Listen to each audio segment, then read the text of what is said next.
हैं? अब्दुल कादिर जिलानी बगदादी रहमतुल्लाह अलैह की तारीख कौन नहीं जानता, जिनको आज लोग बड़े पीर साहब के नाम से भी जानते हैं, जिनके नाम पर 11वीं की बिरयानी की डेट भी बनाते हैं।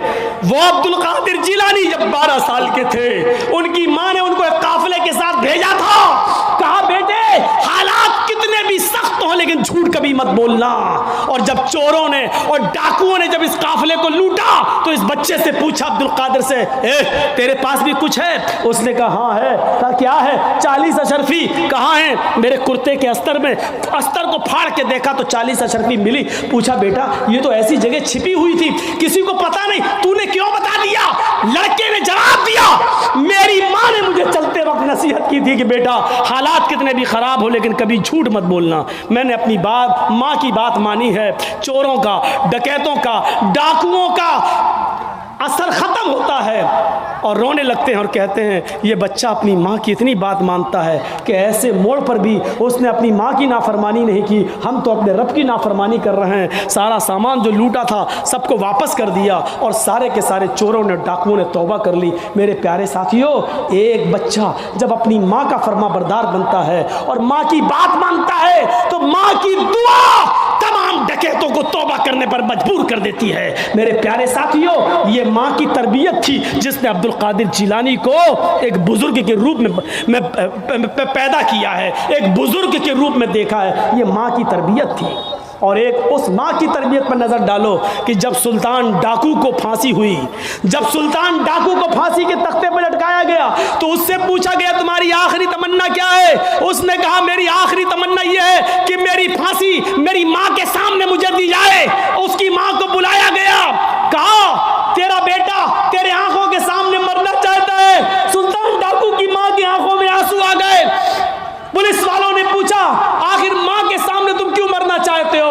उसने कहा ताकि मेरी माँ देखे मौत के वक्त पैर कैसे तड़पते हैं, हाथ कैसे तड़पते हैं और रूह कैसे निकलती है। कहा लेकिन तुम इसके लिए माँ को क्यों मजबूर करके लाए हो?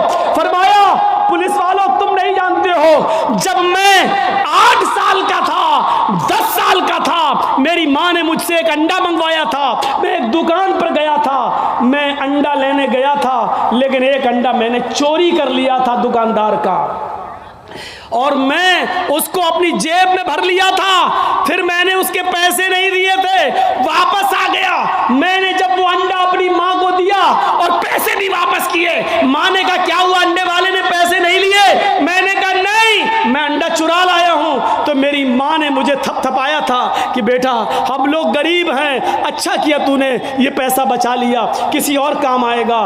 फिर यहीं से मुझे चोरी की आदत पड़ती है, मेरे हौसले बढ़ते हैं, फिर मैं डाकू बनता हूं। फिर मैंने लोगों का माल लूटा और जब लोगों ने नहीं दिया तो मैंने उनकी जानें ली। फिर मैं बहुत बड़ा लुटेरा बन गया और इतना बड़ा लुटेरा बना के पकड़ा गया और कानून ने मुझे फांसी की सजा दी। अगर मेरी माँ ने मुझे अंडा चुराते वक्त जब मैं घर पे लाया था उसी वक्त एक थप्पड़ मारा होता और अंडे वाले को देकर माफी मांग ली होती तो आज मैं इतना बड़ा चोर नहीं बनता, आज इतना बड़ा मैं डाकू नहीं बनता, आज मैं इतना बड़ा लुटेरा नहीं बनता। ये मेरी माँ की तरबियत थी जिसने मुझे फांसी के तख्ते पर चढ़ा दिया। मेरे भाइयों, मेरा भी वक्त हो गया है, इसलिए मैं थोड़ा सा बस जुमले खत्म करने वाला हूं। आप थोड़ा सा बैठे रहिए, इसी तरीके से मोबाइल जलाए रहिए। तो मेरे भाइयों, माँ की तरबियत ही कुछ हुआ करती है। माँ चाहे तो अपने बच्चे को डाकू बना दे, माँ चाहे तो अपने बच्चे को अब्दुल कादिर जिलानी बगदादी की तरह बुजुर्ग बना दे। ये माँ की तरबियत होती है। तो मेरे भाई